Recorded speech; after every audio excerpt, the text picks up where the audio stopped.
عملی زندگی آ جائے گی، عملی زندگی آ جائے گی۔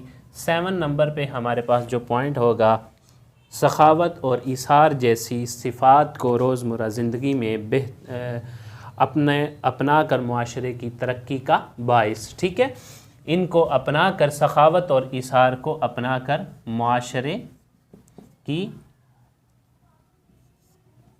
ترقی۔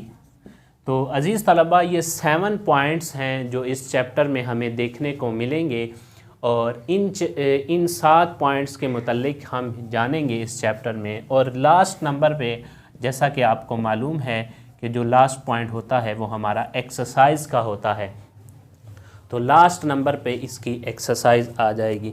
سب سے پہلے ہم جانتے ہیں کہ سخاوت کا معنی کیا ہے، ٹھیک ہے۔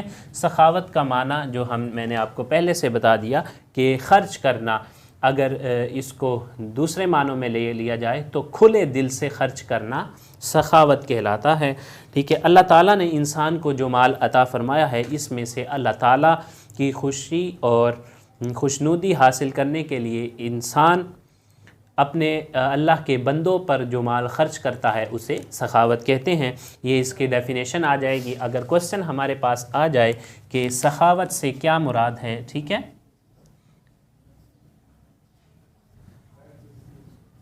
تو یہ ہمارے پاس اس کا آنسر ہو جائے گا۔ آگے آ جائے، انسان اگر اپنی ضرورت اور حاجت کے باوجود خرچ کرے تو یہ بہترین سخاوت ہے، اسی کو ایثار کہتے ہیں، ٹھیک ہے۔ اب دوسرے نمبر پہ ہمارے پاس آ جائے کہ ایثار سے کیا مراد ہے، تو یہ اس کا ہمارے پاس جواب آ جائے گا کہ انسان اگر اپنی ضرورت اور حاجت ہونے کے باوجود خرچ کرے، اور یہ بہترین سخاوت ہے، اس کو ایثار کہتے ہیں، یعنی کہ اس کے پاس مال ہو، موجود ہو، ضرورت ہونے کے باعث وہ لوگوں پر خرچ کرے، اس کو ہم ایثار کہیں گے۔ یہ ہمارے پاس آ جائے گا، سخاوت اور ایثار کا مفہوم آ جائے گا۔ آگے سخاوت کے مختلف طریقے ہیں، کون کون سے طریقے ہیں؟ مثلاً فقراء اور مساکین کو کھانا کھلانا۔ اب اس کے طریقے بتائے جا رہے ہیں کہ سخاوت کن کن پر ہو سکتی ہے، ٹھیک ہے۔ یتیموں کی پرورش کرنا، بیواؤں کی مالی مدد کرنا، اور عوامی فلاح و بہبود کے مختلف امور سر انجام دینا، یعنی کہ عوام کے مختلف کام کرنا، لوگوں کے کام آنا، بھلائی کے کام کرنا۔ اللہ تعالیٰ نے ایثار کرنے والوں کو کامیاب قرار دے کر ارشاد فرمایا کہ وَيُؤْثِرُونَ عَلَىٰ أَنفُسِهِمْ وَلَوْ كَانَ بِهِمْ خَصَاصَةٌ، اور وہ اپنے آپ پر انہیں ترجیح دیتے ہیں اگرچہ انہیں شدید حاجت ہو۔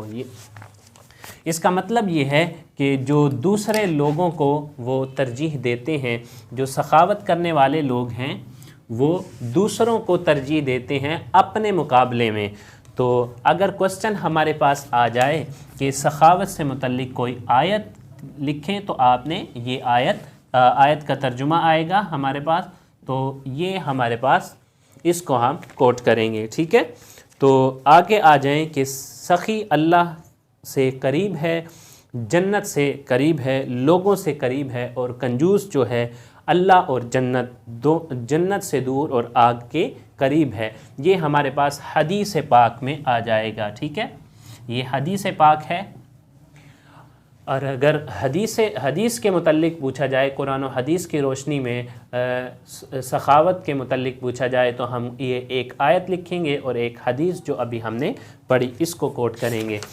اب اگر نیکسٹ پہ ہم آ جائیں تو نیکسٹ پیج پر ہمارے پاس جو آ جاتی ہے وہ لائن یہ ہے کہ سخاوت کو اگر وسیع مفہوم میں دیکھا جائے تو مال و دولت کے ساتھ علم، وقت اور صحت میں بھی انسان سخاوت کر سکتا ہے، یعنی کہ علمی حوالے سے بھی بندہ سخاوت کر سکتا ہے، صحت کے حوالے سے بھی کر سکتا ہے، اور وقت کے حوالے سے بھی کر سکتا ہے۔ کسی کے ساتھ ٹائم سپینڈ کرنا اور اس کی خوشی میں شریک ہونا، یہ وقت کی سخاوت ہے۔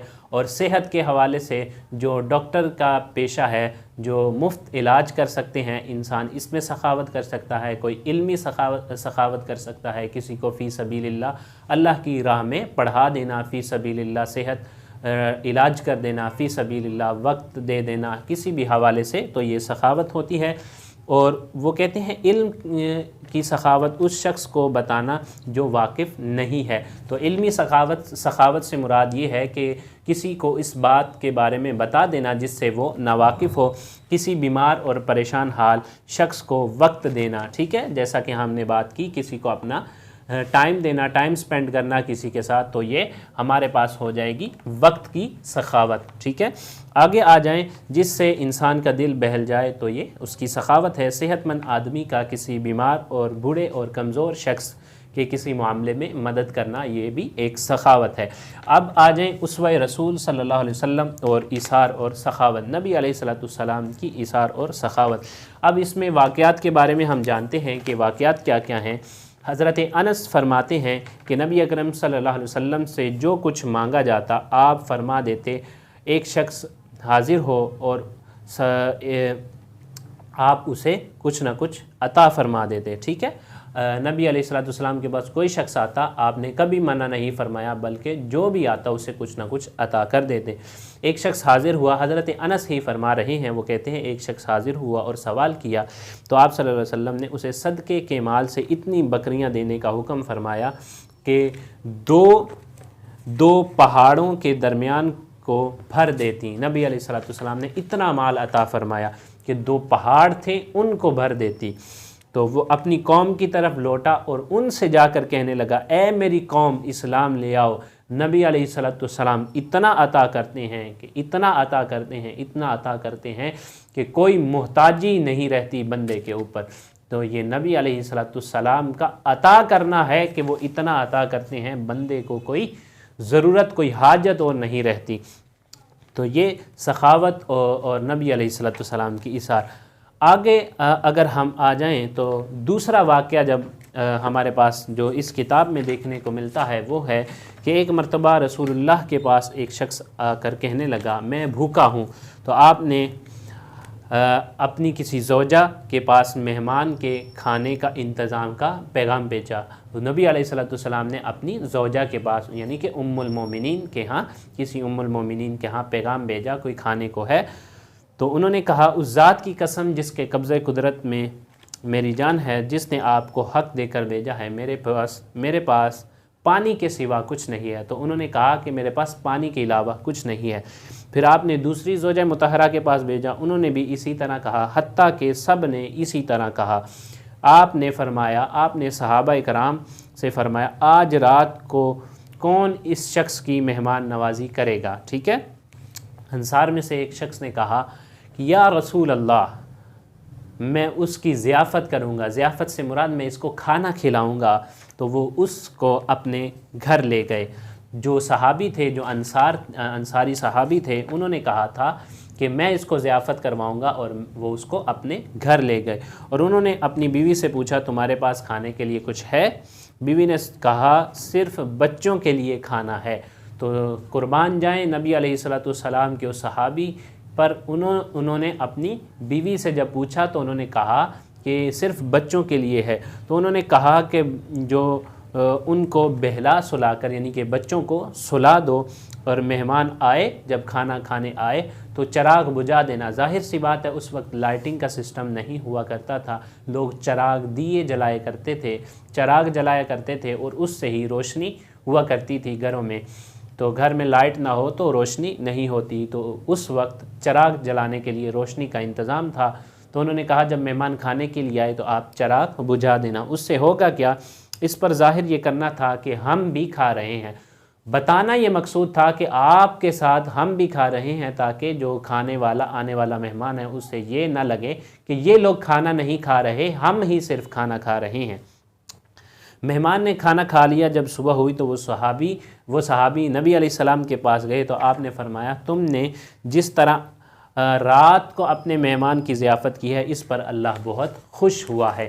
تو یہ ہے ہمارے پاس ایثار کی مثال، ٹھیک ہے، جو ایثار کرتے ہیں صحابہ کرام سے ہمیں ایک ایثار کی مثال مل گئی۔ آگے ہے نبی اکرم صلی اللہ علیہ وسلم کی سخاوت کا یہ عالم تھا، بعض اوقات آپ کے پاس کچھ بھی نہ ہوتا اور کوئی مانگنے والا آ جاتا تو اپنی ضمانت دے کر مطلوبہ شے کسی سے لے کر اس کی حاجت پوری فرما دیتے۔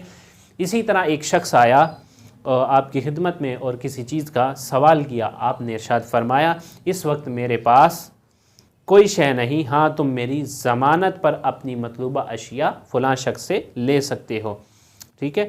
رسول اللہ سے کوئی چیز مانگی گئی تو آپ نے کبھی انکار نہیں کیا، تو نبی علیہ السلام نے ایثار کیا، ٹھیک ہے۔ تو آپ سے کبھی کوئی چیز مانگی گئی تو آپ نے کبھی انکار نہیں کیا۔ تو یہ ہمارے پاس حدیث ہے۔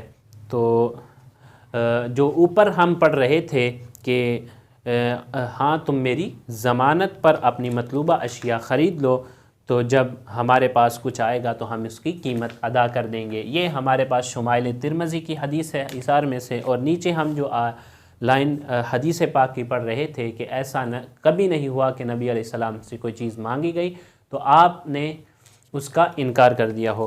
اب ہمارے پاس ایک اور مثال آ جاتی ہے، وہ ہے کہ نبی اکرم صلی اللہ علیہ وسلم اپنے قول اور عمل میں نہ صرف سخاوت کا ایک نمونہ تھے، بلکہ آپ اہل بیت اور صحابہ اکرام کو سخاوت اور ایثار کی تلقین بھی فرماتے۔ صحابہ اکرام دیوانہ وار آپ کی ترغیب اور اپنا مال و اسباب آپ کے قدموں پر ڈھیر فرمانے کے لیے تیار ہو جاتے تھے۔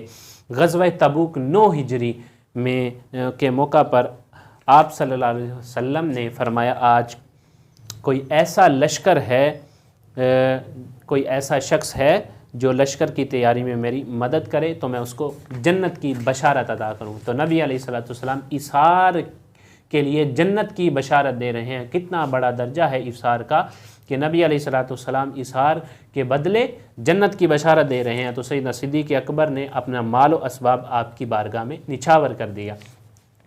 یہ وہ موقع تھا کہ سیدنا صدیق اکبر رضی اللہ عنہ نے اپنے گھر کا سارا مال لا کر نبی علیہ السلام کے قدموں میں نچھاور کر دیا۔ سیدنا عمر فاروق نے گھر کا نصف مال لا کر دیا، اور سیدنا عثمان غنی رضی اللہ تعالیٰ عنہ نے سامان جہاد سے لدے سینکڑوں اونٹ اور اشرفیاں بارگاہ رسالت آپ صلی اللہ علیہ وسلم نے پیش کی۔ تو سیدنا ابو بکر نے آدھا مال، اور سیدنا سیدنا ابو بکر صدیق رضی اللہ تعالیٰ عنہ نے سارا مال، سیدنا عمر فاروق نے نصف مال، اور سیدنا عثمان غنی نے بھی بہت سارا مال نبی علیہ السلام کے قدموں میں نچھاور کیا۔ اب اہل بیت کی مثال ہم پڑھ رہے ہیں، اس میں ایثار کے بارے میں اہل بیت کی مثال ہے۔ تو اہل بیت سخاوت اور ایثار اور قربانی کا پیکر تھے۔ ایک بار سیدہ فاطمہ اور علی المرتضیٰ روزے سے تھے، افطار کے وقت سائل نے ندا دی اور کہا کہ میں بھوکا ہوں، تو سب کچھ اس کو عطا کر دیا اور خود پانی سے روزہ افطار فرما لیا۔ تو اہل بیت کی ہمارے پاس یہ مثال آ گئی۔ اب اگر آ جائیں ہمیں سخاوت اور ایثار کی صفات اپنانی چاہیے، تو عزیز طلباء اور طالبات، یہ ہمارے پاس آ جائے گا عملی زندگی میں، پوائنٹ آ جائے گا کہ عملی زندگی میں ہم نے کیسے اس کو اپنانا چاہیے، ٹھیک ہے۔ تو کیونکہ سخاوت اور ایثار جہاں افراد معاشرہ کی مدد ہوتی ہے تو اس میں یہ معاشرتی بھی آ رہا ہے، ٹھیک ہے۔ معاشرے کی مدد ہوتی ہے، وہاں اللہ کی رضا بھی ہوتی ہے۔ سخاوت انسانی دل سے مال و دولت کی لامحدود محبت اور لالچ کو ختم کر دیتی ہے، جس کے بعد انسان کو اطمینان قلب نصیب ہوتی ہے، اطمینان قلب نصیب ہوتا ہے، اور اللہ بہت ساری نعمتیں بندہ کو عطا کرتا ہے۔ سخاوت سے بلائیں بھی ٹلتی ہیں اور ایمان کامل نصیب ہوتا ہے۔ تو عزیز طلباء اور طالبات، یہ ہیں ہمارے کچھ چند ایک پوائنٹ جو ہم نے اس چیپٹر میں پڑھ لیے۔ ہمارے پاس یہ معاشرتی اور فوائد اور فلاح و بہبود کا بھی ایک پوائنٹ نکلتا ہے، اور اسوہ رسول سے سخاوت اور ایثار، اس کی مثالیں بھی ہم نے پڑھ لیں۔ اب ہم چلتے ہیں ایکسرسائز کی طرف۔ تو عزیز طلباء، آگے ہے ہمارے پاس ایکسرسائز ہے۔ اب ہم ایکسرسائز کی طرف آتے ہیں۔ تو اگر ہم سب سے پہلے دیکھیں، ہمارے پاس ایم سی کیوز ہیں۔ ایم سی کیوز میں ہمارے پاس سخاوت سے مراد کھلے دل سے خرچ کرنا، ٹھیک ہے۔ تو یہ ہمارے پاس فرسٹ ایم سی کیوز ہے۔ سیکنڈ نمبر پہ اگر ہم آ جائیں، علمی سخاوت سے مراد کسی کو علمی بات سمجھانا، ٹھیک ہے، کسی کو علمی بات سمجھانا۔ تو یہ دوسرا آ جائے گا۔ تھرڈ نمبر پہ اگر ہم آ جائیں ایم سی کیوز میں، ہمارے پاس ہے کہ یتیموں کی پرورش کرنا اور عوامی فلاح و بہبود کا انجام دینا کہلاتا ہے سخاوت اور ایثار، ٹھیک ہے۔ تو یہ ہمارے پاس 3 MCQs ہیں۔ 4 پہ آ جائیں تو انصاری میزبان نے مہمان کے ساتھ کیا سلوک کیا، یہ ابھی ہم نے پڑھا کہ انہوں نے اس کو خود بھوکے رہے اور ان کو کھانا کھلایا، ٹھیک ہے، تو یہ ہمارے پاس الف آپشن ہے اس کی۔ 5 نمبر پہ آ جائیں تو غزوہ تبوک کے موقع پر سیدنا صدیق اکبر رضی اللہ تعالیٰ عنہ نے بارگاہ رسالت میں بارگاہ نبوی میں پیش کیا، ٹھیک ہے، سیدنا صدیق اکبر ہی ہیں، تو گھر کا سارا مال انہوں نے پیش کیا۔ تو اگر ہم آ جائیں مختصر جوابات کی طرف، دوسرا ہے ہمارے پاس سخاوت و ایثار سے کیا مراد ہے۔ یہ ہم نے فرسٹ پہ ہی پڑھا تھا کہ سخاوت اور ایثار سے، یہ میں نے نشان بھی لگا دیا ہے، آپ دیکھ سکتے ہیں، ہم نے اس کو پڑھ لیا تھا۔ آگے آ جائیں تو سخاوت کی اہمیت کے بارے میں اللہ تعالیٰ کا ایک فرمان، تو یہ بھی ہم نے پڑھا تھا، آپ آیت بھی لکھ سکتے ہیں اور اس کا ترجمہ بھی آپ یاد کر سکتے ہیں، ٹھیک ہے۔ تو اگر ہم آ جائیں انصاری صحابی کو نبی علیہ السلام نے مہمان کے متعلق کیا فرمایا، ٹھیک ہے، تو آپ نے فرمایا جس رات کو، یہ ہمارے پاس آنسر لگا ہوا ہے کہ نبی علیہ السلام نے فرمایا جس طرح تو نے رات کو اپنے مہمان کی خاطر تواضع کی، اللہ رب العزت تجھ پر بہت راضی ہوا۔ یہ لاسٹ لائن اس پیراگراف کی، ٹھیک ہے۔ اب آ جائیں ہمارے پاس کوسچن نمبر 4 ہے، سخاوت کی مالی، بدنی اور علمی صورتوں کو وضاحت کرے، ٹھیک ہے۔ تو یہ ہمارے پاس فرسٹ پیراگراف ہے، اس پیج کا پیج نمبر ہے 45 کا فرسٹ پیراگراف، تو یہ ہے اس کی مثال۔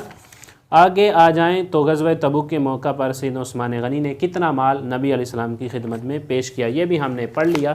تو جو مال پیش کیا وہ اس کا آنسر یہ ہے سیدنا عثمان غنی سے، ٹھیک ہے۔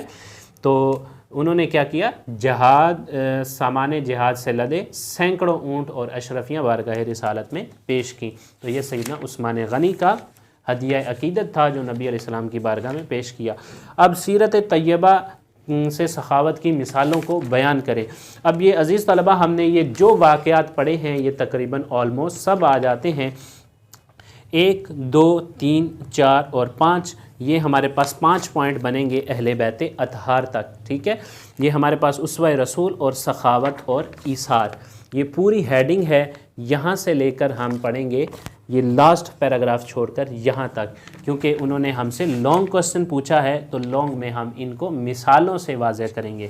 تو عزیز طلباء ممکن ہے کہ آپ کو یہ لیکچر کی سمجھ آ گئی ہوگی، تو اسی کے ساتھ ہی مجھے دیجیے گا اجازت، والسلام۔